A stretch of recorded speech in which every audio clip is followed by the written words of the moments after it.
Deputy Speaker, I rise as a proud Melburnian, and there are many assessments about the size of Melbourne.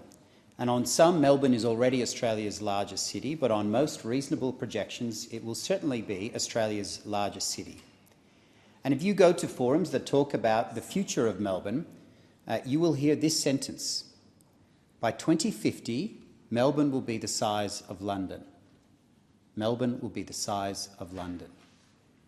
Now, for Melbourne to get to the size of London and still be a place that is livable, that has enough housing, that has the infrastructure needed, enough schools, quality schools, hospitals, and we have good hospitals, but would they still be able to manage a population that size?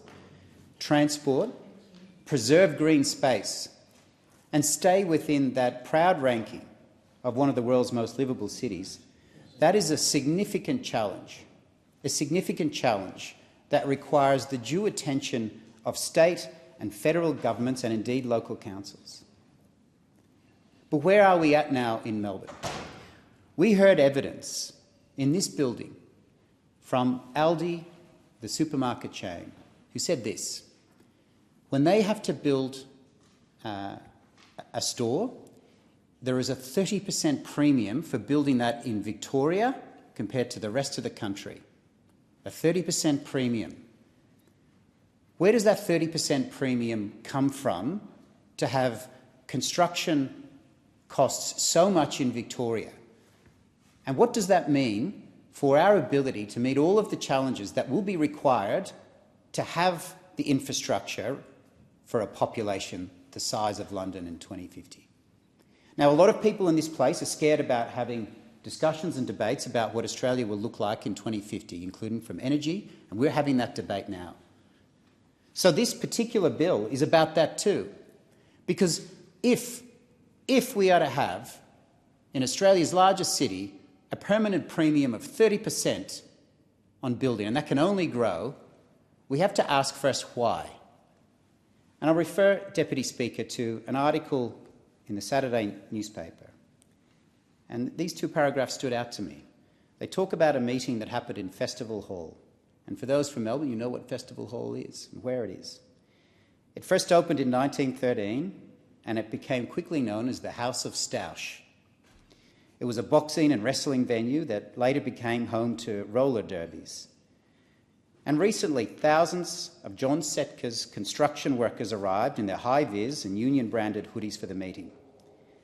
And to his satisfaction, they burst out through the capacity of the venue. And in that, the EBA was ratified by its members, securing a 21% pay rise, staggered over 5 years. And that included the right to raise union flags would be mandatory, and union officials could enter sites without permission if a builder invited them. And for those of you from Melbourne, you just have to drive through my electorate in the North East Link. All of the cranes are branded, like a student has tagged their tag on a building with some graffiti. It's not your construction site, it's not the people of Melbourne, it's the CFMEU. And by those mandatory flags, they are saying who owns this town. It's theirs, it's not yours. Because never forget, this isn't about class, this isn't about lifting people up. That's the talking points. This is about raw power and the exercise of power, not for your interests, but for their interests. And that power has only ever been constrained when the federal government stands up to it. And what we have seen from this government is that when that power should have been stood up to, the opposite happened. And even then, the minister has had to acknowledge, when we saw in broad daylight the exercise of that power and the bullying tactics that are used, we know for that to be said out loud in that circumstance, we know what are the conversations being had in private, what intimidation is being having throughout Victorian businesses in the construction sector. And so we ask ourselves why in the last financial year was Victoria the only state that saw a decline, an aggregate decline in small businesses. About 7,000 less when you aggregate those that opened, those that closed. There's always a churn. but there's never been that decline in that numbers. And then compare it to Queensland, where there was an aggregate increase of 11,000.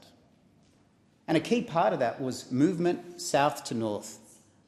But we can't rely on businesses just surviving or just transferring to Queensland and hoping that it's better when it's the construction sector. Because for Melbourne to be able to be a livable city that can accommodate that many people by 2050, we require an efficient, fair construction sector. And so let's go to the interview that prompted this discreet amendment. Stephen McBurney is the head of officiating for the AFL. He's umpired over 400 AFL games and 4 grand finals.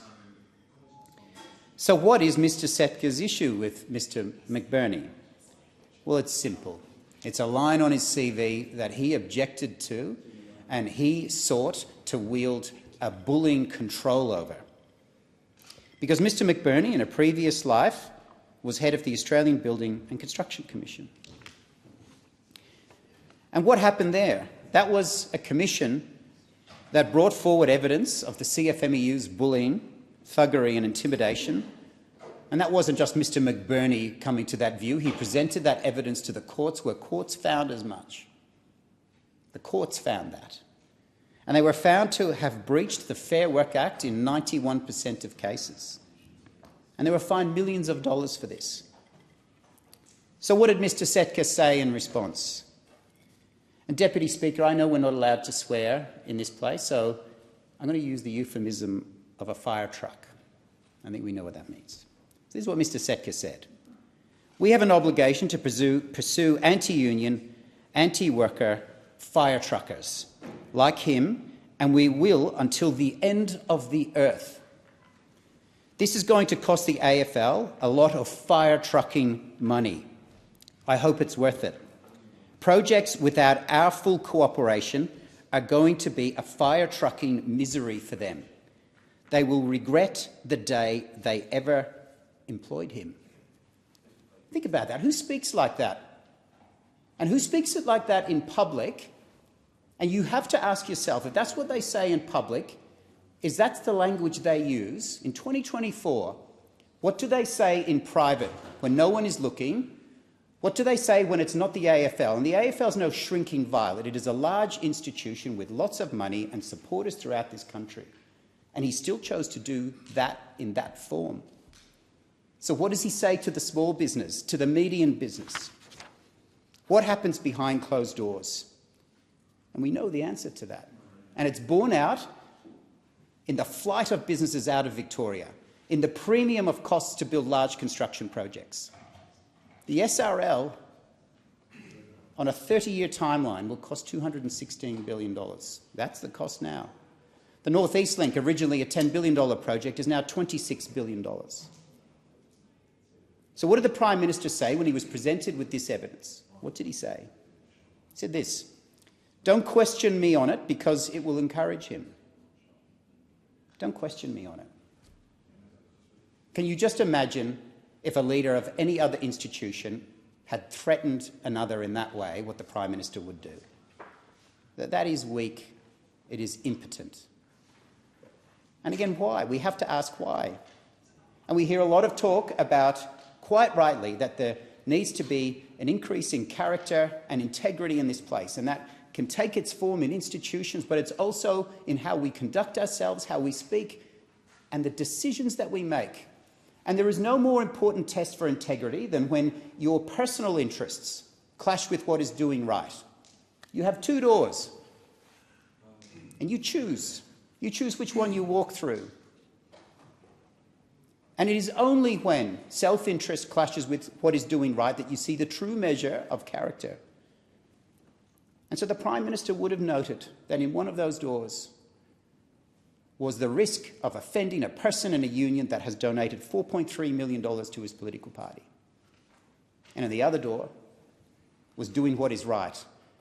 And it's not just standing up for the AFL, it is standing up for the mum and dad businesses, to the Victorians who want better infrastructure, delivered quicker, cheaper and a better quality. And they're not getting that. And we certainly won't be the livable city we're proud of, and certainly not by 2050 when we are the size of London and Melbourne.